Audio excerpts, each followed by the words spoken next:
Sarah stared at the growing pile of dirty dishes in the kitchen sink while balancing her phone between her shoulder and ear. Her boss was demanding answers about the quarterly report that she had barely started working on. Meanwhile, her husband, David, called out from the living room, asking for his medication and complaining about the uncomfortable position of his wheelchair. 3 months had passed since David's accident at the construction site. What started as a routine day had ended with him trapped under fallen scaffolding, resulting in 2 broken legs and a severe back injury that would keep him immobile for at least 6 more months.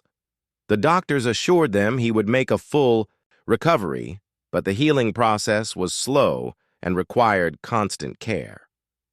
Sarah had initially taken time off work to care for David, but their savings quickly dwindled. The medical bills kept mounting, and the insurance company seemed to find new reasons to delay payments every week. She had no choice but to return to her demanding job as a marketing manager at a busy advertising firm. Her days now started at 5 in the morning and ended well past midnight. Every morning, Sarah would help David shower, prepare his breakfast, arrange his medications in easy reach, and set up everything he might need throughout the day. She would rush to work, spend 8 hours trying to concentrate while worrying about David, then hurry home to cook dinner, help with his physical therapy exercises, and manage the household tasks that seemed to multiply endlessly. The stress was taking its toll on both of them. David felt guilty about his dependency and frustrated by his limitations. He had always been the provider, the one who fixed things around the house and took care of the heavy lifting. Now he couldn't even get himself a glass of water without struggling. Sarah, on the other hand, was exhausted beyond measure.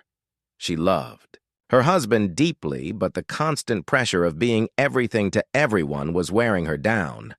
Their relationship, once filled with laughter and easy conversation, had become strained.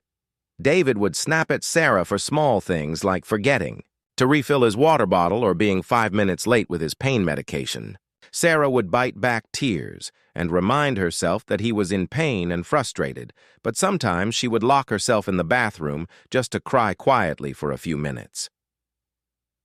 One particularly difficult Tuesday, Sarah received a call from her supervisor warning her that her performance was slipping.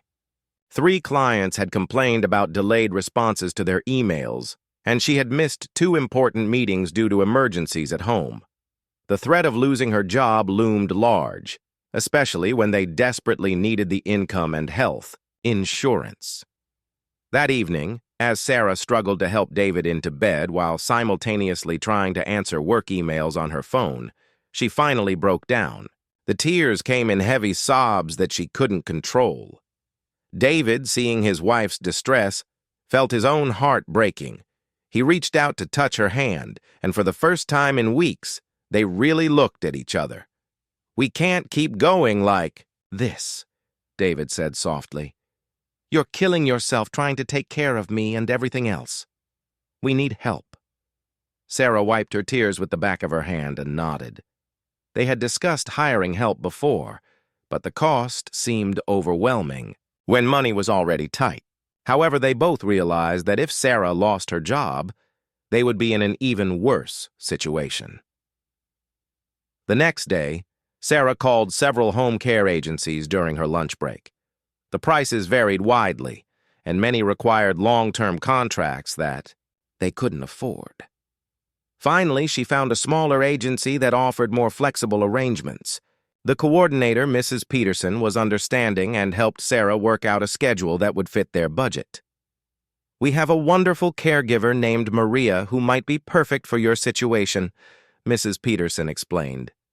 "She's been with us for 3 years and has excellent references. She's particularly good with patients recovering from injuries, and she's very reliable." After a brief phone interview, they arranged for Maria to start the following Monday. Sarah felt a mixture of relief and anxiety.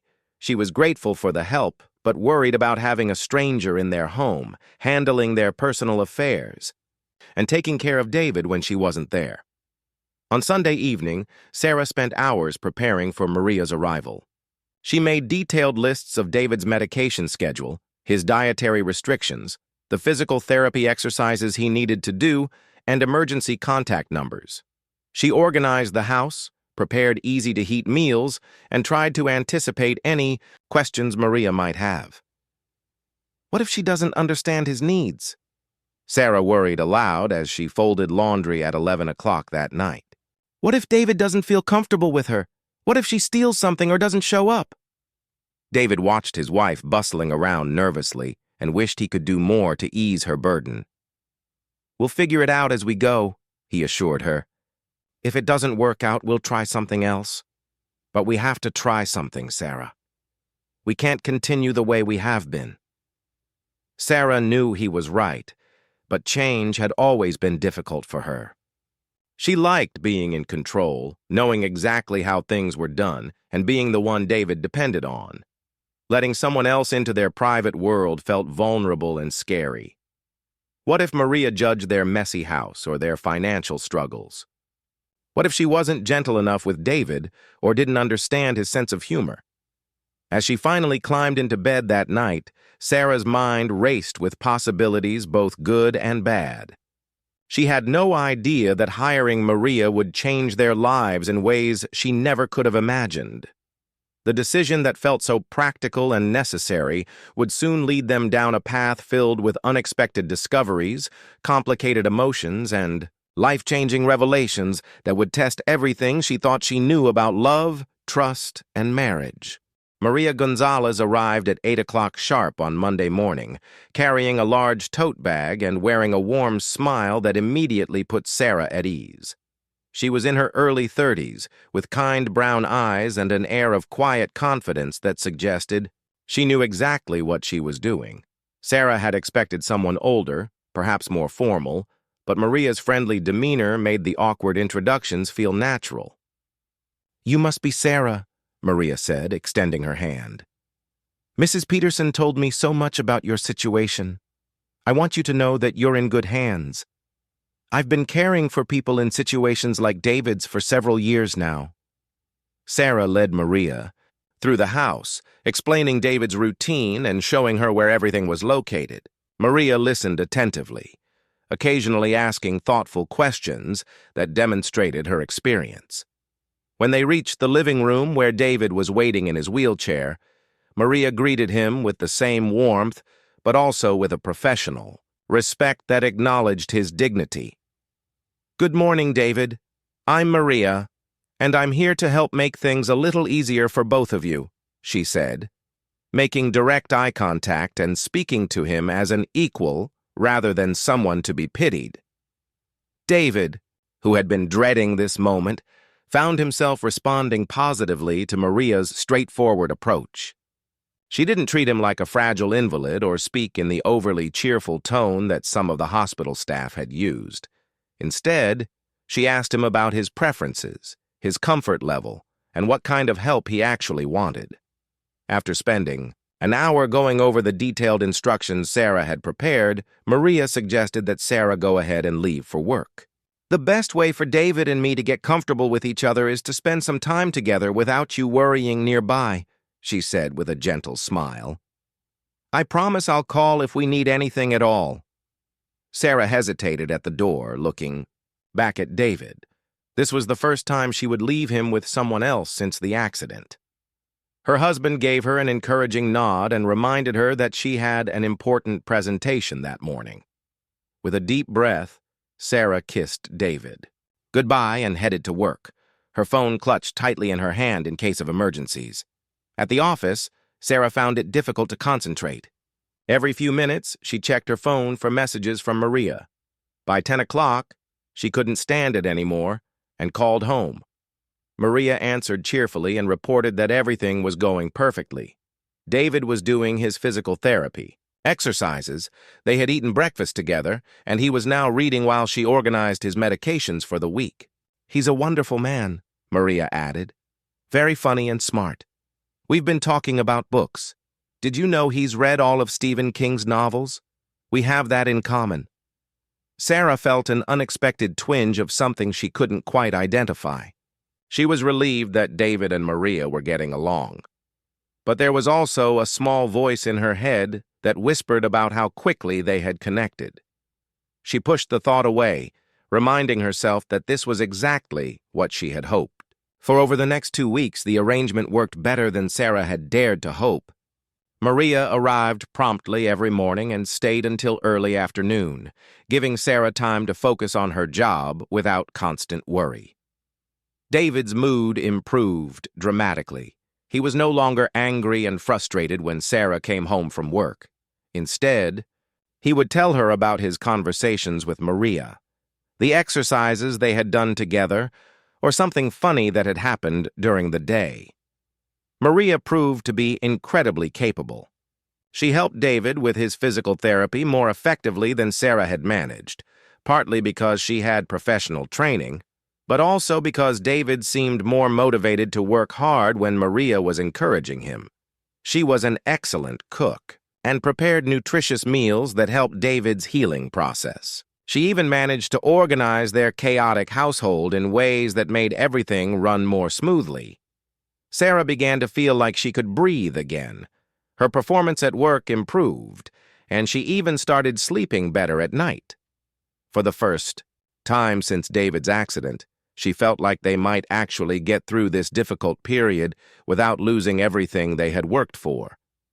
However, Sarah also began to notice small changes that made her feel uneasy.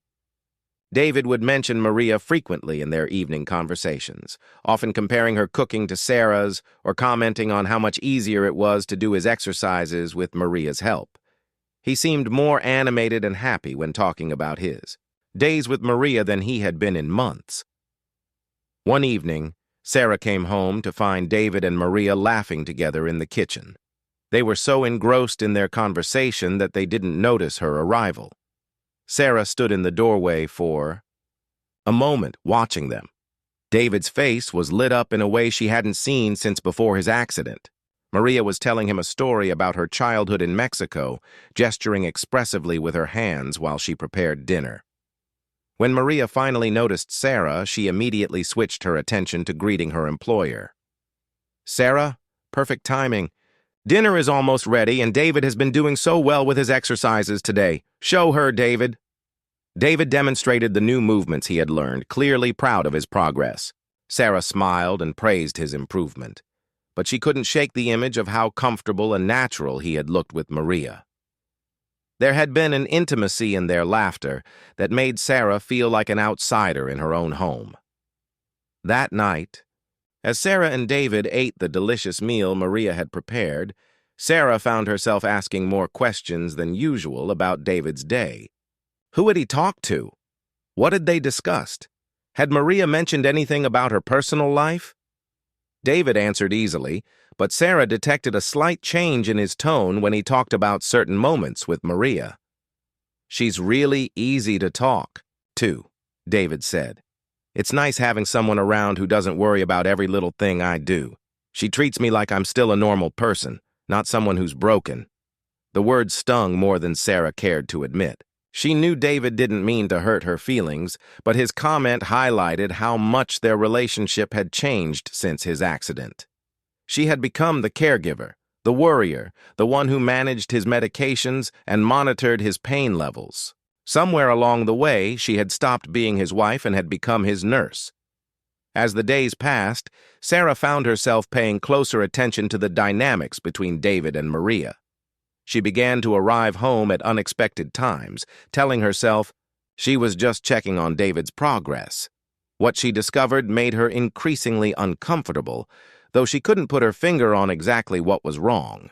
3 weeks into the new arrangement, Sarah began coming home during her lunch breaks. She told David and Maria that she wanted to check on his progress, but truthfully, she was driven by a growing need to observe their interactions.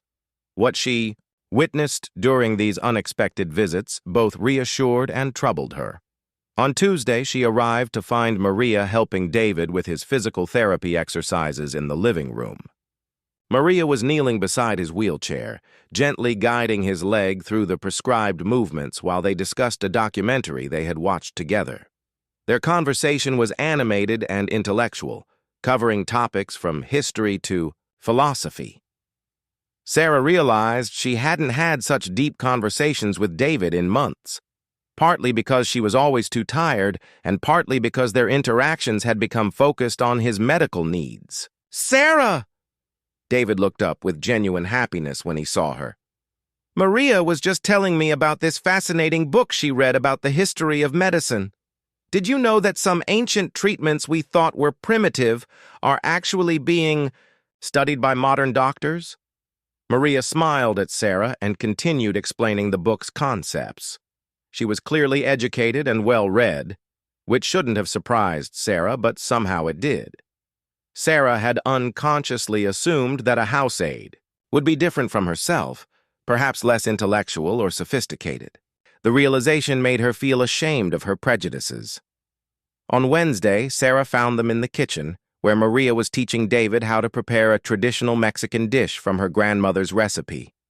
David was sitting at the kitchen table, chopping vegetables with careful precision, while Maria seasoned the meat. They were working together like partners, and David was clearly enjoying the feeling of being useful and productive again. "This is the first time I've cooked anything since the accident," David told Sarah proudly. "Maria thought it would be good for my hand coordination and my confidence. She's right. It feels great to be doing something normal again." Sarah watched as Maria praised David's knife skills and adjusted his technique with gentle corrections. There was something nurturing about the way Maria interacted with David, but it wasn't the worried, hovering attention that Sarah had been giving him. Instead, it was the kind of support that encouraged independence and growth. Thursday's surprise visit revealed Maria and David playing chess in the living room. Sarah had forgotten that David loved chess. They used to play together when they were first married. But somewhere along the way, they had stopped. Maria was clearly a skilled player, and David was thoroughly engaged in the strategic battle. He looked more alert and focused than Sarah had seen him in months. "She's beating me," David admitted with a laugh when he saw Sarah. "I'm out of practice, but Maria is helping me remember why I love this game. She learned from her father, who was apparently a chess champion in Mexico City." Maria blushed slightly at the praise and offered to teach Sarah how to play, but Sarah declined, claiming she needed to get back to work. The truth was that she felt like an intruder in what seemed like a private world that David and Maria had created together. By Friday, Sarah's unannounced visits had become a pattern that both David and Maria noticed. When Sarah arrived that day, she found them watching a cooking show together, with Maria translating some of the Spanish phrases for David and explaining the cultural significance of different dishes. They looked comfortable and relaxed, like old friends rather than caregiver and patient. "You know, you don't have to keep checking on us," David said gently after Maria had excused herself to use the bathroom. "I'm doing really well, and Maria is taking excellent care of me. You can focus on work without worrying." Sarah felt a flush of embarrassment at being so transparent in her surveillance. "I just want to make sure everything is going smoothly," she said defensively. "It is," David assured her. "Better than smoothly, actually. I feel more like myself than I have since the accident. Maria has this way of making me feel capable and normal instead of like an invalid. It's been really good for my mental health." That evening, Sarah found herself questioning David more intensively about his days with Maria. She asked about their conversations, what they laughed about, whether Maria ever talked about her personal life. David answered patiently, but with growing confusion about why Sarah seemed so interested in these details. "Is everything okay?" David finally asked. "You seem different lately, more anxious or something. I thought you'd be happy that things are working out so well with Maria." Sarah couldn't explain her feelings without sounding paranoid or jealous, so she simply said she was tired from work stress. But that night, lying in bed, she tried to understand what was bothering her so much. Maria was doing exactly what they had hired her to do. She was caring for David professionally and effectively. David was happier and healthier than he had been in months. Their household was running smoothly, and Sarah's work performance had improved significantly. Yet Sarah couldn't shake the feeling that something important was shifting in her marriage. David seemed to light up when he talked about Maria in a way he hadn't when talking about Sarah recently. He mentioned things Maria had said or done with an enthusiasm that made Sarah feel envious. The easy rapport and shared laughter she had, witnessed between them, reminded her of how she and David used to interact before life became so complicated and stressful. Sarah began to wonder if the problem wasn't with Maria at all, but with herself.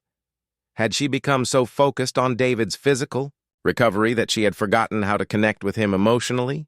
Had her constant worry and hovering made her exhausting to be around? When was the last time she and David had laughed together the way he laughed with Maria? Over the weekend, Sarah made an effort to recreate some of the interactions she had observed between David and Maria. She tried to engage him in deeper conversations and suggested they play chess together. But their interactions felt forced and awkward. David seemed to sense her efforts and responded politely, but without the natural enthusiasm he showed with Maria. On Sunday evening, as they watched television together, David casually mentioned that Maria had suggested a new type of physical therapy exercise that might help him progress faster toward walking again. He spoke about her suggestion with respect and excitement, clearly valuing her professional opinion and personal insight. "She really understands what I'm going through," David said. "She's worked with lots of people in similar situations, and she has this way of knowing exactly how to motivate me without making me feel pressured. I trust her judgment completely." The word trust hit Sarah like a physical blow. When had David stopped trusting her judgment? When had she become the person who worried too much and understood too little? When had a stranger become more attuned to her husband's needs than she was? That night, Sarah lay awake thinking about the woman who had come into their lives and somehow managed to give David something that Sarah herself had been unable to provide. She tried to tell herself that she was being ridiculous, that Maria was simply doing her job well, and that she should be grateful for the improvement in David's condition and spirits.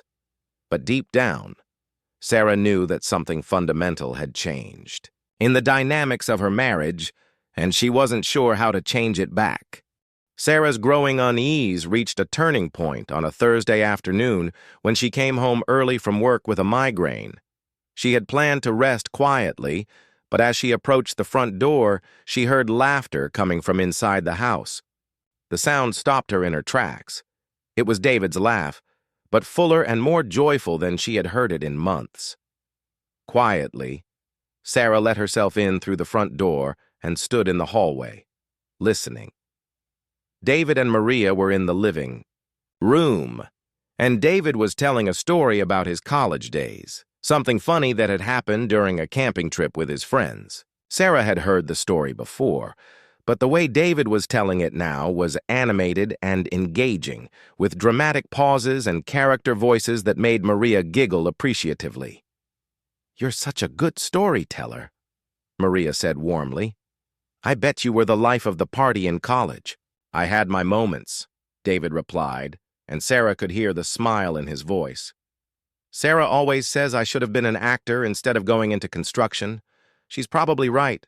I do like having an audience." Sarah felt a strange mix of emotions. She was happy to hear David sounding so confident and cheerful, but she was also hurt that he was sharing this side of himself so freely with Maria when he had been withdrawn and irritable with her for weeks. When had he last told her a funny story or tried to make her laugh? "Sarah is a lucky woman," Maria said softly. "You're a wonderful man, David. Any woman would be fortunate to have someone like you in her life." There was something in Maria's tone that made Sarah's heart race. It wasn't quite flirtation, but it was warmer and more personal than a professional caregiver's comment should have been. Sarah waited for David's response, holding her breath. "Thank you," David said quietly. "That means a lot, especially coming from someone like you. You've been such a blessing in my life, Maria. I don't know what I would have done without you these past few weeks." The intimacy in their voices made Sarah feel like she was eavesdropping on a private moment between two people who cared deeply for each other. She backed quietly out of the house and sat in her car for several minutes, trying to process what she had heard. Were David and Maria developing feelings for each other? Was she imagining things because of her own insecurities? That evening, Sarah watched David carefully during dinner. He seemed more relaxed and happy than usual, humming while he ate and asking about her day with genuine interest. When she mentioned her migraine, he was sympathetic and attentive, offering to make her tea and suggesting she take a bath to help her relax. You know, Maria mentioned that her grandmother used to make this special tea for headaches, David said as he prepared Sarah's cup. It has chamomile and some other herbs. Maybe I could ask her to bring some tomorrow if you're still not feeling well. Even in his kindness toward her, David managed to bring Maria into the conversation. Sarah thanked him for his concern, but declined the offer of Maria's grandmother's tea. She was beginning to feel like Maria's presence was everywhere in their house, even when the woman wasn't physically there. Over the next few days, Sarah found herself studying Maria more closely during their brief interactions in the morning and evening. Maria was attractive in a natural, understated way, with expressive eyes and a genuine smile that made people feel comfortable around her. She was also intelligent, kind, and clearly dedicated to her work. Under different circumstances, Sarah thought she might actually like Maria very much, but these weren't different circumstances. This was Sarah's home, her husband, her marriage, and she was beginning to feel like an outsider in all of it. Maria knew details about David's preferences and moods that Sarah had forgotten or never noticed. Maria could make David laugh and feel confident in ways that Sarah seemed to have lost the ability to do. Sarah decided to have a conversation with Maria about professional boundaries, but she struggled with how to approach the topic without sounding accusatory or paranoid. During one of their morning handover discussions, Sarah tried to bring up the subject indirectly. "David seems to really enjoy your company," Sarah said carefully. "You two have developed quite a friendship." Maria smiled warmly. "He's a wonderful patient, so easy to talk to and genuinely interested in other people. It makes my job much more enjoyable when I can connect with the people I'm caring for. I just want to make sure that things stay professional," Sarah said, immediately regretting how cold and suspicious she sounded. Maria's expression shifted slightly, showing surprise and perhaps hurt. "Of course they're professional, Sarah. I would never do anything inappropriate. I care about David's well-being, and I care about your family situation. That's why I work so hard to help him improve." Sarah felt embarrassed by her implication and quickly backtracked. "I didn't mean to suggest anything inappropriate. David has been through so much, and I want to make sure he doesn't get too attached or dependent on having you here." "I understand," Maria said quietly. "Recovery can be emotionally complicated, and patients sometimes do become attached to their caregivers. I'm trained to handle those situations professionally while still providing compassionate care. You don't need to worry about that." After Maria left that morning, Sarah felt worse than before. She had essentially accused a hard-working, professional woman of improper behavior based on nothing more than her own jealousy and insecurity. Maria had responded with grace and understanding, which only made Sarah feel more petty and suspicious. That afternoon, Sarah came home to find David practicing walking with his walker in the hallway, with Maria spotting him carefully. His progress was remarkable. Just a week earlier, he had barely been able to stand for more than a few minutes. Now he was taking actual steps, slowly but steadily. "Sarah, look!" David called out excitedly when he saw her. "I walked from the bedroom to the kitchen and back. Maria says if I keep improving at this rate, I might be able to use just a cane within a month." Sarah's heart filled with joy at seeing David's progress. But she also noticed the way he immediately looked to Maria for approval after his announcement. Maria beamed at him with pride and encouragement, like a partner sharing in his achievement. "That's wonderful, David," Sarah said, meaning it sincerely despite her complicated feelings. "I'm so proud of you. Maria has been pushing me to work harder," David said, settling back into his wheelchair with obvious exhaustion but satisfaction. "She believes in me more than I believed in myself. She keeps telling me that I'm stronger than I think I am." "That's what good caregivers do," Sarah said, trying to keep her voice neutral. "They motivate their patients to reach their full potential." But even as she said the words, Sarah knew that what was happening between David and Maria felt like more than a standard caregiver-patient relationship. There was a genuine connection between them, built on shared interests, mutual respect, and what appeared to be growing affection. Sarah couldn't decide whether she should be grateful that David had someone who inspired him to work so hard toward recovery, or concerned about where these feelings might lead. The breaking point came on a Friday evening when Sarah returned home to find David and Maria sitting close together on the couch, looking at something on Maria's phone. They were both laughing softly, and Maria's hand was resting lightly on David's arm as she showed him what appeared to be family photos. The scene looked intimate and natural, like a couple sharing personal memories. "What are you looking at?" Sarah asked, perhaps more sharply than she intended. Both David and Maria looked up, and Sarah noticed that Maria quickly moved her hand away from David's arm. "Maria was showing me pictures of her family in Mexico," David explained. "Her nephew just graduated from medical school. It's really inspiring. He's the first person in their family to become a doctor." Maria smiled and offered to show Sarah the photos as well, but Sarah declined, claiming she needed to start dinner. As she worked in the kitchen, she could hear David and Maria continuing their conversation in low, comfortable tones. When Maria finally left for the day, she said goodbye to David with obvious warmth, telling him to keep practicing his walking exercises over the weekend.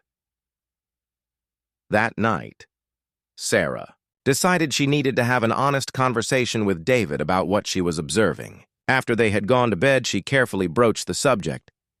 "David, I need to talk to you about something that's been bothering me," she began. "What's wrong?" David asked, turning to face her in the dim light.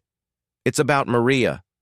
I feel like, I don't know how to say this without sounding jealous or crazy, but it seems like you two have become very close, closer than I'm comfortable with." David was quiet for a long moment before responding. "Sarah, Maria is my caregiver. We spend a lot of time together, so naturally we talk and get to know each other. But there's nothing inappropriate happening between us." "I'm not saying there is," Sarah said quickly. "But I can see how much you enjoy her company, how you light up when you talk about her, how comfortable you are with her. Sometimes I feel like she knows you better than I do right now." David sighed deeply. "Sarah, you've been under so much stress, trying to take care of me and work and manage everything else. When you're with me, you're worried about my medication, my exercises, whether I'm in pain, what the doctor said. You love me, and you're trying to take care of me. But our conversations have become focused on my medical condition and our problems." "And with Maria it's different?" Sarah asked, though she already knew the answer. "With Maria, I can just be myself," David admitted. "She treats me like a whole person, not just a patient. We talk about books and movies and ideas and life. She makes me feel normal and interesting and capable. I haven't felt that way since the accident." Sarah felt tears welling up in her eyes. "I've been trying so hard to take care of you. I thought that's what you needed." "It is what I needed," David said gently, reaching over to take her hand. "And I'm grateful for everything you've done for me, Sarah. But somewhere along the way, we stopped being husband and wife and became patient and caregiver. I miss talking to you about things other than my recovery. I miss laughing with you. I miss feeling like you see me as the man you fell in love with instead of someone you have to manage." The truth of David's words hit Sarah like a physical blow. In her determination to care for his body, she had neglected his spirit. She had become so focused on his medical needs that she had forgotten about his emotional and intellectual needs. Maria had filled that gap naturally and effortlessly. "I don't want to lose you," Sarah whispered. "You're not going to lose me," David assured her. "But we need to figure out how to be married to each other again, not just how to manage my disability." Over the weekend, Sarah and David made an effort to reconnect as partners rather than caregiver and patient. They talked about topics unrelated to his recovery, played board games, and watched movies together. Sarah tried to follow Maria's example by treating David as a capable adult, rather than someone fragile who needed constant monitoring. The change in their dynamic was noticeable, but Sarah still felt the shadow of Maria's presence in their relationship. David would occasionally reference something Maria had said or compare Sarah's approach to Maria's methods. Each mention felt like a reminder of how much ground Sarah had lost in her husband's affections. On Monday morning, Sarah had an idea that both excited and terrified her. When Maria arrived for work, Sarah announced that she had decided to work from home that day so she could observe David's physical therapy routine and learn how to help him more effectively. "That's a wonderful idea," Maria said warmly. "You can see the progress David has been making and learn some techniques to use when I'm not here." As the morning progressed, Sarah watched Maria work with David and realized just how skilled and professional she truly was. Maria knew exactly how to motivate David without pushing too hard, how to challenge him while keeping him safe, and how to make the difficult exercises feel manageable and even enjoyable. But Sarah also noticed the subtle ways that Maria went beyond standard professional care. She remembered David's preferences without being reminded, anticipated his needs before he expressed them, and created an atmosphere of warmth and encouragement that clearly made David feel valued and understood. During a break in the physical therapy session, while David was resting and Maria was updating his progress charts, Sarah made a decision that surprised even herself. "Maria, can I ask you something personal?" Sarah said quietly. "Of course," Maria replied, looking up from her notes. "Do you have feelings for my husband?" Sarah asked directly, her heart pounding. Maria's eyes widened, and she was quiet for several seconds before responding. "Sarah, I care about David very much. He's become important to me as a person, not just as a patient, but I would never act on any feelings that went beyond professional boundaries. I respect your marriage, and I respect you." "That's not exactly an answer to my question," Sarah said gently. Maria looked down at her hands, then back up at Sarah with tears in her eyes. "Yes," she whispered, "I do have feelings for him, but I want you to know that I never intended for that to happen, and I would never do anything to damage your marriage. If you want me to leave, I understand completely." Sarah stared at Maria for a long moment, processing this honest confession. Instead of anger, she felt an unexpected sense of relief at finally having the truth spoken aloud. The situation was even more complicated than she had realized, but at least now they could address it openly. Sarah looked at Maria sitting across from her, tears in the younger woman's eyes, and felt an unexpected wave of compassion. Maria's honest confession had taken courage, and her obvious remorse showed that she understood the gravity of the situation. For the first time in weeks, Sarah felt like she could think clearly about what was really happening. "Thank you for being honest with me," Sarah said quietly. "Can I ask you another question? Do you think David has feelings for you too?" Maria wiped her eyes with a tissue and nodded reluctantly. "I think he does, yes. But Sarah, David loves you deeply. Anyone can see that. These feelings that have developed between us, they're complicated and confusing, but they don't change the foundation of love that you and David have built together." Sarah sat back in her chair, absorbing this confirmation of what she had suspected. Instead of feeling devastated, she found herself thinking more clearly than she had in weeks. The situation was complicated, but it wasn't necessarily catastrophic. "Maria, I need to ask you something else, and I need you to be completely honest." "With me," Sarah said. "If I asked you to stop working here, would you be willing to do that?" "Yes," Maria answered immediately. If that's what you think is best for your family, I would leave today. I never wanted to cause problems in your marriage. Sarah studied Maria's face and saw only sincerity there. And if I asked you to stay and help us work through this situation, would you be willing to do that too? Maria looked surprised by the question. I don't understand what you mean.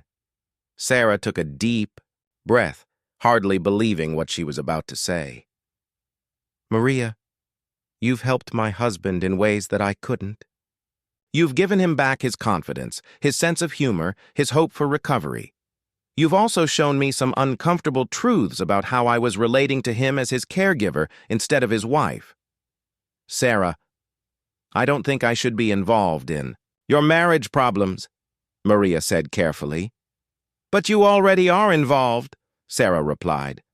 The question is whether we handle this honestly or pretend it's not happening. David is going to need care for at least 2 more months. You're the best caregiver he's had, and replacing you now could actually slow his recovery. But more than that, I think the 3 of us need to have an honest conversation about what's been happening here. That afternoon, when David had finished his exercises and was resting in the living room, Sarah asked both him and Maria to sit down with her. The atmosphere was tense, and David immediately sensed that something serious was happening. I've asked Maria to be honest with me about her feelings, Sarah began, and now I need you to be honest with me too, David. Do you have romantic feelings for Maria? David's face went pale, and he looked back and forth between Sarah and Maria. Sarah, I can explain. I'm not asking you to explain, Sarah interrupted gently. I'm asking you to tell me the truth. Yes or no? David closed his eyes for a moment, then opened them and looked directly at his wife. Yes, he said quietly. I do have feelings for Maria, but that doesn't mean I don't love you, Sarah. It doesn't mean I want to leave you or that I've been unfaithful. It just means that this situation has become more complicated than any of us intended. Sarah nodded, feeling oddly calm. Thank you for being honest. Now, I need to tell both of you what I've decided. Maria, I don't want you to leave. David needs your professional care, and frankly, you've been good for him in ways that go beyond just physical therapy. But we need to establish some new boundaries and have some difficult conversations. Both David and Maria looked at her with surprise and confusion. Here's what I think has happened, Sarah continued. David's accident changed everything about our relationship. I became so focused on caring for his body that I forgot about caring for his spirit. I stopped seeing him as my husband and started seeing him as my patient. Maria, you came in and treated David like a whole person, intelligent, funny, interesting, capable. You gave him something I had forgotten how to give him. But that doesn't excuse what's happened between us, Maria said softly. No, it doesn't excuse it, but it helps explain it, Sarah replied. And it also shows me what I need to change about how I've been relating to David. The truth is, watching you 2 together has reminded me of who my husband really is underneath this injury. You've helped me see that I was so busy taking care of him that I stopped enjoying him. David reached for Sarah's hand. I'm sorry, Sarah. I never meant for any of this to happen. I love you, and I don't want to lose you. You're not going to lose me, Sarah said firmly. But we're going to do things differently from now on. Maria, I want you to continue caring for David, but we need to talk openly about managing these feelings. We're all adults, and we can handle this situation maturely if we're honest with each other. Over the following weeks, the 3 of them worked together to navigate their complicated situation. Sarah took a more active role in David's emotional care while stepping back from the medical management that Maria handled so well. She made an effort to reconnect with David as her husband rather than her patient, planning date nights adapted to his mobility limitations and engaging him in conversations about topics beyond his recovery. Maria continued to provide excellent professional care, but she also helped Sarah learn techniques for supporting David's physical and emotional healing. The 3 of them had regular conversations about boundaries, feelings, and expectations. It wasn't always easy, but the honesty prevented resentment and misunderstanding from building up. As David's recovery progressed and he became more independent, the intensity of his daily relationship with Maria naturally decreased. The romantic feelings that had developed began to fade as the situation that had created them changed. David and Sarah's marriage grew stronger through the process of addressing their problems directly rather than avoiding them. When David finally returned to work 6 months later, Maria transitioned to caring for another patient. She remained friends with both David and Sarah, and they occasionally met for dinner to catch up. The crisis that could have destroyed their marriage had instead taught them valuable lessons about honesty, communication, and the importance of seeing each other as complete people rather than just roles to be filled. Years later, Sarah would look back on that difficult period as one of the most challenging but ultimately transformative times in their marriage.